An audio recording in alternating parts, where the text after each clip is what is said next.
لوگ حضرت عثمان غنی نہیں منتے.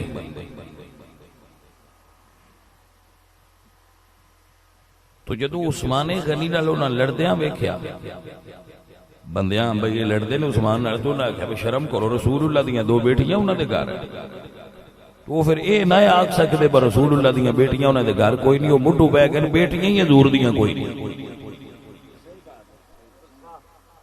انہاں حضور دیاں شاہزادیاں دا انکار کر دیتا صرف حضرت عثمان غنی نال لڑن دی وجہ. وہ اگر اسی رسول اللہ دیاں شاہزادیاں دا سید زادیاں دا انہاں نال نکاح من لئیے تو پھر انہاں نال لڑیے کیوں؟ لہذا انہاں اتھو انکار کیتا حضور دیاں صاحبزادیاں، حضور دیاں شاہزادیاں دا انکار کر دیتا ہے بندیاں اپنا عقیدہ اور نظریہ بچانا.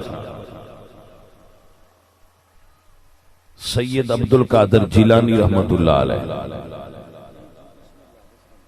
آپ حضرات نوٹ فرماؤ، جتنے امام نے بندیاں بنائے وہ امام حسین دی اولاد ہے، امام حسن دی اولاد ہے، امام کوئی نہیں.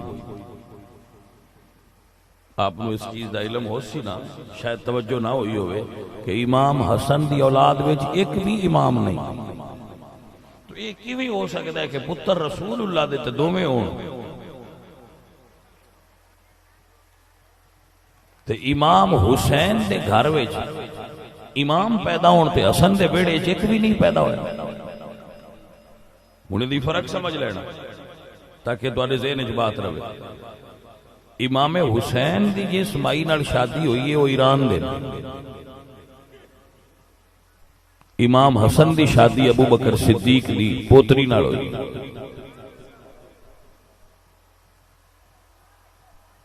اب اس طرح باریک فرق نو سمجھو. حضرت حفصہ بنت عبد الرحمن بن ابو بکر صدیق امام حسن دی بیوی نے، چونکہ امام حسن دی شادی ابو بکر نال ہوئی، امام حسین دی شادی شہربانوں نال ہوئی جو عراق ایران دے سن.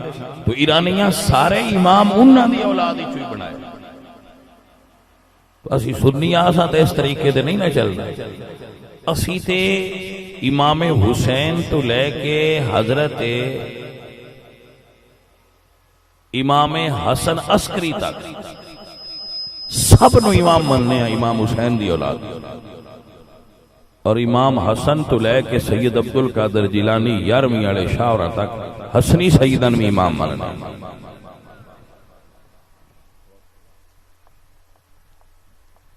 اور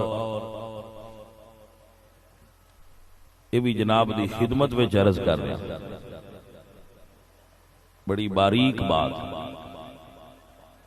اہل سنت دے عقیدے وچ اور کتاباں وچ لکھیا ہے، مثلا علامہ سمودی رحمت اللہ علیہ نے جواہر الاقدین وچ لکھیا اور کتب وچ بھی ہے کہ 12ویں امام امام حسن دی اولاد وچ پیدا ہونا.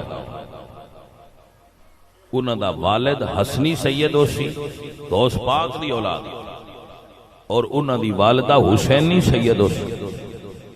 والدہ دا نام آمنہ ہوئے گا، باپ دا نام عبداللہ ہوئے گا، او دے وچوں محمد المہدی پیدا ہونا. اور نال جڑا جملہ ہے وہ اے اگلا بھی بڑا قابل غور ہے جو علماء نے لکھا کہ اللہ نے اے انعام اور اے فرما مولا علی رہے کہ حضرت امام حسن نے دو مسلمان گروہاں وچ جڑا اپنے تاج دی قربانی دے کے سلو کرائیے اے دے انعام وچ اللہ نے مہدی جیسی شخصیت حسن پاک دی اولاد وچ رکھی. آپ حضرات اس مسئلہ دیا اے امام حسن دی اس قربانی دا انعام ہے کہ تساں حضور دی امت صلح کرا کے اتنی بڑی سلطنت دیتی ہے. میں تینوں پتر ہو دیاں گا جڑا پوری دنیا تے سلطنت کرے گا.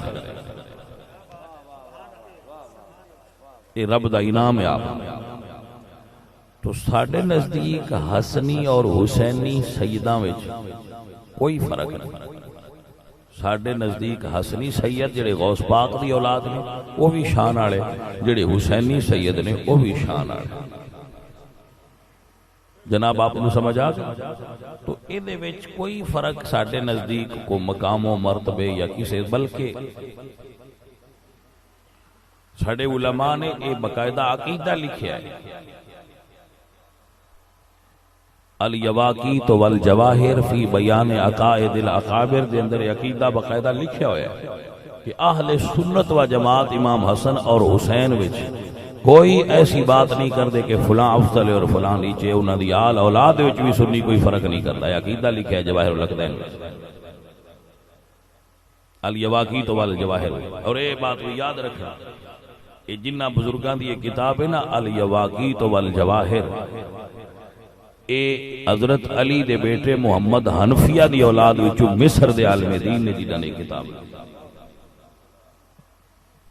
اور میں یہ سادات کی خدمت میں اکثر گزارش کرتا رہنا بھی آپ اپنے وڈکیاں دیا کتاباں پڑھو.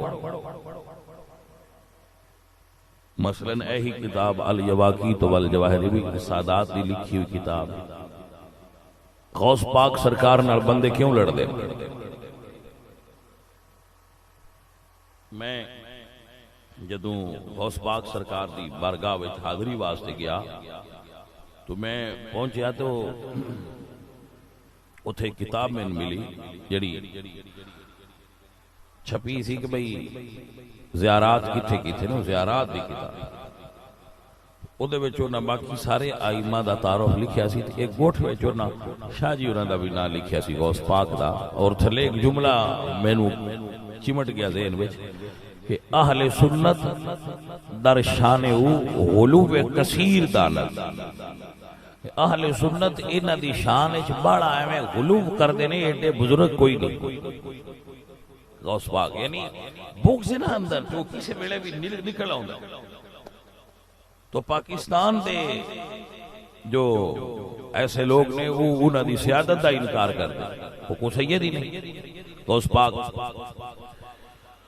تو فقط اس سید وچ بھی یہی مسئلہ سی کہ جدو غنیت الطالبین پڑھو گے تو گول زمانے دے اندر کوئی رد و بدل کر دیتا اسی، لیکن کافی چیزاں جے بھی وہ مل دیا نے کہ غوث پاک نے بد مذہباں تو بچن دا حکم بھی دیتا ہے اور بد مذہباں دی نشاندہی بھی فرمائی. تو ساتھیو اور عزیزو، سادات کرام دے آستانے اے مراکز نے تبلیغ دین دے. انہاں نوں مراکز تبلیغ دین بننا چاہیے اور اتھو لوگاں انسپائر ہونا ہے، اتھو لوگاں سمجھنا ہے کہ رسول اللہ دا دین اصل کیا ہے.